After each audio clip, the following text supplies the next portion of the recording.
Hola, buenas noches.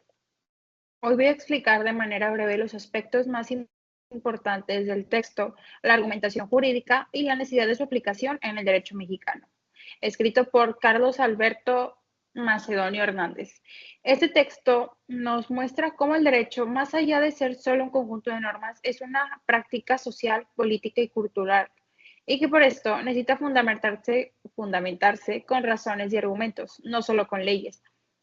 La teoría de la argumentación jurídica se vuelve fundamental, ya que nos permite que las decisiones judiciales sean razonables, justificadas y transparentes, especialmente en un Estado constitucional de derecho como el nuestro. En ese texto, uno de los primeros temas que aborda el autor es qué significa argumentar jurídicamente. Y en este caso, según varios autores, como Manuel Atienza, Roberto Alexi y Serafín Ortiz, nos mencionan que argumentar en el derecho implica dar razones que puedan convencer y justificar una decisión. Atienza explica que la argumentación ocurre en tres contextos: la creación de normas, su aplicación en casos concretos y la dogmática jurídica, que pues vendría siendo el estudio teórico de las normas, la dogmática jurídica. Bueno, también distingue tres tipos de argumentación Atienza. Em, la formal, basada en la lógica; la material, que busca justificar las razones; y la pragmática, que busca convencer al otro. Por su parte, Serafín Ortiz dice que argumentar jurídicamente es una actividad oral o escrita que busca convencer y construir consenso en las decisiones judiciales dentro de una sociedad democrática. Más adelante, el texto nos explica cómo surgió la teoría de la argumentación jurídica y cómo es que surgió. Surgió durante los siglos, bueno, es que primero, durante siglos predominó la lógica formal, pero es a mediados del siglo XX donde pensadores como Theodor Buch y Chaim Perelman recuperaron el valor de la retórica y del razonamiento práctico. Buch reintroduce la tópica, que recordemos que la tópica es encontrar argumentos razonables para resolver casos concretos. Y Perelman, con su nueva retórica, plantea que el derecho no se basa en verdades absolutas, sino en razones plausibles que persuadan al auditorio. Para Perelman, toda argumentación busca la adhesión del auditorio y para esto distingue entre un auditorio particular al que se persuade y a un auditorio universal al que se convence mediante razones válidas para cualquiera. Perelman también propone distintos tipos de argumentos, como los cuasilógicos, los basados en la estructura de la realidad y la regla de justicia, que existe, eh, la regla de justicia, que pues esta nos exige tratar igual a los iguales.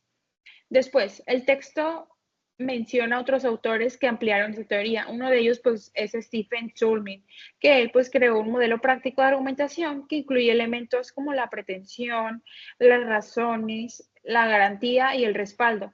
Él considera que los argumentos también cambian según el contexto y que los del derecho son sustanciales y no puramente lógicos.